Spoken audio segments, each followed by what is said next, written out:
Bab 69. Benaran bodoh. Pada saat ini, Mileye tidak diragukan lagi panik. Mencari gurunya. Cari hantu. Dia hanya berjalan menuju kejauhan. Dia berjalan semakin cepat, dan keringat dingin secara bertahap muncul di dahinya. Pada saat ini, lelaki tua berambut putih tidak jauh dari sana tiba-tiba berkata, "Teman kecil, tunggu." Bagi Mileye, suara ini seperti suara surga. "Jika kamu tidak menghentikanku, aku benar-benar hanya bisa pergi." Mileye berhenti dan berbalik untuk melihat pria tua berambut putih itu. Pria tua berambut putih itu tersenyum dan berkata, "Teman kecil, mengapa repot-repot panggil gurumu untuk masalah sepele ini?" Setelah berbicara, dia menoleh untuk melihat orang tua berjubah hitam di sampingnya. "Pergi ambil 50 juta koin emas ke sini." Mendengar kata-kata lelaki tua berambut putih itu, semua orang di lapangan tercengang. Terutama orang tua berjubah hitam. Setelah beberapa saat tercengang, dia berkata, "Ketua Paviliun 3, 50 juta ini." Pria tua berambut putih itu sedikit mengernyit, "Pergi cepat." Mendengar ini, orang tua berjubah hitam tidak berani ragu. Dia melirik Mileye tidak jauh, berbalik dan pergi. Dan Nadia Jiang, yang tidak jauh dari Mileye, melirik Mileye dengan rasa ingin tahu di matanya. Mata lelaki tua berambut putih itu tertuju pada Mileye. Setelah dia melirik Mileye, ada sedikit kejutan di matanya. Setelah beberapa saat, dia menggelengkan kepalanya dan tersenyum, seperti yang diharapkan dari pedang. Berbicara tentang ini, dia berhenti sejenak sebelum berkata, "Seperti yang diharapkan dari murid senior itu, fondasi fisik kamu, bahkan di dalam Paviliun Zuixian, hanya beberapa anak muda yang bisa menandingimu." Mileye tersenyum sedikit, senior terlalu membesar-besarkannya. Pria tua berambut putih itu tersenyum dan berkata, "Tidak sombong ataupun terburu-buru, kematangan jiwamu baik-baik saja." Mileye. Pada saat ini, orang tua berjubah hitam yang telah pergi sebelumnya sudah kembali ke arena. Orang tua berjubah hitam menyerahkan kartu emas kepada Mileye. Kartu ini berisi 50 juta koin emas. Yang mulia bisa pergi ke bank emas mana saja di Qingzhou untuk menarik uang, atau datang ke Paviliun Zuixian. Mileye menerima kartu emas itu, lalu mengepalkan tinjunya pada lelaki tua berambut putih itu. "Terima kasih." Pria tua berambut putih itu ragu-ragu, lalu berkata, "Teman kecil, meskipun ada banyak kesalahpahaman antara kamu dan aku, Paviliun Zuixian, ini hanya kesalahpahaman, bagaimana menurutmu?" Mileye berkata dengan sungguh-sungguh, "Tentu saja." Pria tua berambut putih itu tersenyum, "Aku masih memiliki sesuatu untuk dilakukan, jadi aku akan pergi dulu. Ngomong-ngomong, aku juga meminta teman kecil untuk menyampaikan salangku kepada gurumu atas namaku. Jika memungkinkan, teman kecil bisa datang ke Paviliun Zuixian untuk bertemu dengan gurumu di masa depan." Mileye memberi hormat sedikit, "Kalau begitu, mungkin aku akan mengganggu saat itu." Pria tua berambut putih itu tersenyum dan berkata, "Kami sambut dengan sukacita. Selamat tinggal." Setelah selesai berbicara, dia berbalik dan menghilang di tempat, diikuti oleh orang tua berjubah hitam. Di suatu tempat, orang tua berjubah hitam tiba-tiba bertanya, "Ketua Paviliun 3, 50 juta, Paviliun Zuixian bisa saja tidak mengeluarkannya, aku." Lelaki tua berambut putih itu menatap dingin pada orang tua berjubah hitam, "Jangan bayar. Apa kamu mau mati?" Orang tua berjubah hitam terkejut, dari mana sebenarnya anak itu? Mata lelaki tua berambut putih itu perlahan tertutup, keberadaan yang tidak bisa dilanggar oleh Paviliun Zuixian. Mendengar hal itu, orang tua berjubah hitam menjadi ngeri, "Kok bisa? Pria tua berambut putih itu berkata dengan lembut, apakah kamu tahu bagaimana ketua paviliun Han dan ketua gedung ke-8 meninggal? Tanpa menunggu orang tua berjubah hitam menjawab, lelaki tua berambut putih itu berkata lagi, dibunuh oleh guru orang itu dengan satu tebasan, dan mereka berdua bahkan tidak dapat menerima satu tebasan pun. Orang tua berjubah hitam membeku. Lelaki tua berambut putih itu menoleh dan melirik ke langit yang jauh. Aku awalnya berpikir bahwa pemuda ini akan bergabung dengan Akademi Changmu, tetapi tidak disangka sekelompok idiot Akademi Changmu akan menolaknya. Hehe, akan ada pertunjukan bagus. Mengatakan itu, dia memandang orang tua berjubah hitam. Semua tentang pemuda ini tidak boleh dipublikasikan ke dunia luar, jadi biarkan Akademi Changmu terus mencari mati.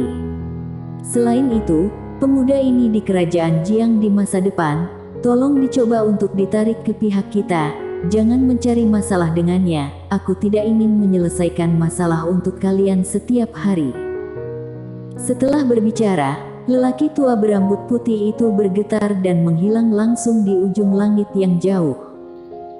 Di tempat, orang tua berjubah hitam terpana lama. Di depan perkemahan, setelah lelaki tua berambut putih dan orang tua berjubah hitam pergi, Nadia Jiang berjalan di depan Mileye. Dia menatap lurus ke arah Mileye, seolah baru melihat Mileye untuk pertama kalinya.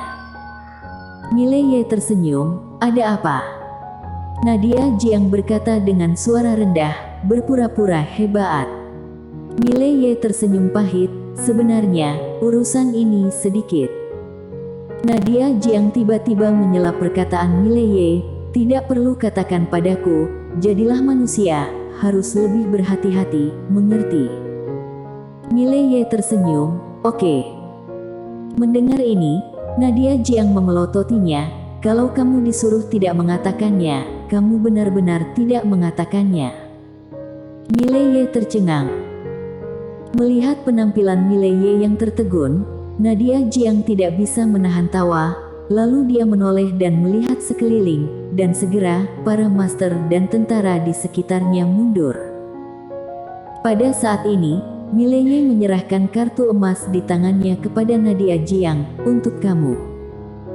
Nadia Jiang melihat kartu emas di tangan Mileye dan terdiam. Senyum di wajahnya berangsur-angsur menghilang. Ada apa? Tanya Mileye. Nadia Jiang menatap Mileye, ini 50 juta koin emas. Mileye menyeringai, aku tahu, jujur saja, ketika aku baru saja mengambil kartu ini, tanganku sedikit gemetar, karena aku belum pernah menerima begitu banyak uang. Nadia Jiang menatap langsung ke arah Mileye, kamu tidak harus memberikannya kepadaku. Mileye menyodorkan kartu emas ke tangan Nadia Jiang, kenapa kamu jadi bertele-tele? Nadia Jiang menyeringai, oke. Mengatakan itu, dia menyimpan kartu emas, seolah memikirkan sesuatu, dia menoleh untuk melihat ke satu sisi, dan segera, seorang lelaki tua muncul di sampingnya, dan lelaki tua itu menyerahkan kotak biru es kepada Mileye, Tuan Muda Ye. Ini api spiritual, yang mulia mengiringku ke ibu kota kerajaan semalam untuk mencari raja untuk meminta api spiritual ini. Keluarga bangsawan hanya punya satu ini, yang mulia meminta api spiritual ini pada raja, tapi... Sudahlah. Pada saat ini, Nadia Jiang tiba-tiba berkata, untuk apa mengatakan hal yang tidak penting? Mengatakan itu, dia menatap Mileye. Aku tahu adikmu sakit, api spiritual ini seharusnya bisa membantunya. Selain itu, aku sudah meminta ayah untuk mengirim master pengobatan terbaik kerajaan Jiang ke Akademi Changlan, tetapi aku tidak tahu bagaimana hasilnya. Mileye menyimpan kota biru itu, lalu menatap Nadia Jiang, dan berkata dengan serius, terima kasih. Nadia Jiang melirik kartu emas di tangannya, menggelengkan kepalanya dan menghela nafas, dasar bodoh. Kamu menderita kerugian besar, tetapi kamu masih ingin berterima kasih padaku, kamu sangat bodoh. Mileye. Bang. Pada saat ini, suara keras tiba-tiba datang dari gunung pembatas dunia, dan kemudian awan jamur putih muncul di dua dunia. Mileye dan Nadia Jiang menoleh untuk melihat lokasi gunung pembatas dunia. Nadia Jiang tiba-tiba mengerutkan kening. Mereka telah melanggar batasan nadi spiritual itu. Sepertinya perang akan segera datang. Kenapa? Mileye bingung. Nadia Jiang berkata lembut, di mana larangan nadi spiritual dipatahkan, energi spiritual pasti akan bocor, dan yang paling diuntungkan adalah kota pembatas dunia. Pada saat itu, tempat ini akan menjadi tanah harta Feng Shui, dan banyak kekuatan dan keluarga bangsawan akan bersedia datang ke sini, dan di sini tidak akan menjadi tempat kekuatan militer saja. Kerajaan Tang pasti tidak akan melepaskan tempat ini. Mengatakan itu, dia menoleh untuk melihat Mileye. Kembalilah ke ibu kota kerajaan. Mileye berpikir sejenak, lalu mengangguk. Dia tidak mengerti urusan penting kedua pasukan, dan dia tidak bisa membantu banyak, dan sudah lama sejak dia keluar, saatnya untuk kembali. Pada saat ini, Nadia Jiang lagi berkata, hati-hati ketika kamu kembali. Apa maksudmu? Mileye bingung. Nadia Jiang berkata dengan sungguh-sungguh, sejauh yang aku tahu, Akademi Changmu sedang menyelidiki kamu secara komprehensif. Akademi ini sangat mendominasi, tidak lebih buruk dari Paviliun Zuixian sama sekali. Setelah mereka mengetahui beberapa detail tentang kamu, mereka mungkin akan menembakkan panah rahasia dari belakang kamu. Mileye sedikit mengernyit, mereka sangat tidak percaya diri. Nadia Jiang menggelengkan kepalanya, bukan karena kurang percaya diri, tapi untuk memastikan tidak ada yang salah. Saat itu, Akademi Changlan memiliki beberapa orang jenius yang menghilang begitu saja tanpa suara. Singkat kata, hati-hati. Mileye berpikir sejenak, lalu mengangguk, dimengerti. Kalau begitu aku pergi, sampai jumpa besok. Setelah mengatakan itu, dia berbalik dan pergi. Nadia Jiang menatap Mileye begitu saja, sampai Mileye benar-benar menghilang di ujung kejauhan. Dia menggelengkan kepalanya dan tersenyum, dasar idiot. 2 jam kemudian, Mileye naik kapal awan ke ibu kota kerajaan. Karena kartu VIP ungu, Mileye tinggal dalam ruangan tercanggih dan gratis. Di dalam menara penjara alam. Di dek kapal awan, Mileye memandangi patung kayu Lin Siye di tangannya, dengan senyum tipis di sudut mulutnya. Setelah keluar selama berhari-hari, Lin Siye tidak diragukan lagi adalah orang yang paling dia pedulikan. Dia tidak pernah meninggalkan Lin Siye begitu lama. Seolah memikirkan sesuatu, dia mengeluarkan patung kayu kecil Ladiaan lagi. Melihat patung kayu kecil di tangannya, sudut mulutnya semakin tersenyum. Namun segera, senyumnya berangsur-angsur menghilang, dan tersisa beban pikiran. Ladiaan. Dia melihat ke ujung langit di kejauhan. Setelah kontak Ladiaan beberapa kali, dia secara alami tahu bahwa asal-usul Ladiaan tidak sederhana. Bahkan Paviliun Zuixian dan Akademi Changmu tidak berani menyinggungnya dengan mudah, mana mungkin asal-usulnya biasa. Sesaat kemudian, senyum tiba-tiba muncul di sudut mulut Mileye, aku akan datang kepadamu. Ketika itu terjadi, aku akan membunuh siapapun yang berani menghentikanku.